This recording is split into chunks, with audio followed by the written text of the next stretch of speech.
Assalamu alaikum warahmatullahi wabarakatuhu da fatan kowa da kowa lafiya cikin ƙoshin lafiya. Al'umma ku saurara ku natsu ku ji dangance da wannan analyzation ta wannan ɗan jarida. Mutane sun ka saurare ta za su fahimci inda an ka dosa dangance da wannan takaddama da ake cikinta. Waƙa da bakin mai ta daɗi, saurara ku ji. Jagorancin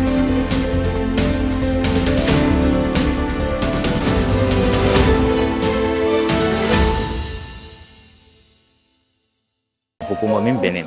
Kazalika, gwamnatin Benin ta buƙaci dakarun ƙasa na Najeriya su aiwatar da ayyuka bisa umarnin hukumomin Benin domin kare hukumomin da ke ƙarƙashin kundin tsarin mulki tare da daƙile ƙungiyoyin da ke ɗauke da makamai. Tuni dai matakin da gwamnatin shugaba Tinubu ta ɗauka na daƙile yunkurin juyin mulki a ƙasar Benin mai makwabtaka ya fara janyo muhawara a Najeriya da ma wasu sassan Afirka. Yayin da wasu ke ganin abin da shugaban ƙasar Najeriya ya yi ya dace, wasu kuma ke ganin yin hakan bai dace ba. Masu ganin ya dace suna ganin juyin mulki a ƙasar mai makwabtaka da Najeriya zai iya jawo rashin zaman lafiya wanda ka iya haddasa rashin tsaro tare da kwararar makamai cikin Najeriya daga ƙasar ta Benin.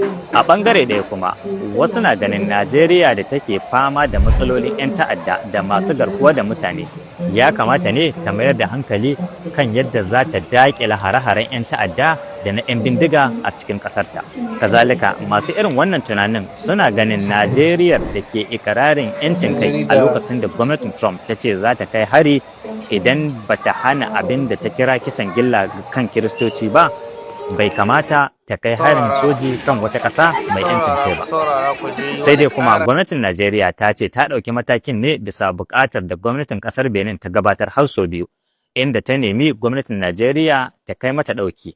Har ila yau, wasu na ikirarin cewa shugaban Faransa Emmanuel Macron na cikin waɗanda suka sa gwamnatin Najeriya ta ɗauki matakin, ganin cewa bayan an fara juyin mulkin, shugaba Macron ya wallafa wani sako a shafinsa na X, inda ya ce ya tattauna da shugaba Tinubu game da matsalar tsaron da ake fama da ita a Najeriya, musamman a arewacin ƙasar, kuma ya yi alkawarin taimaka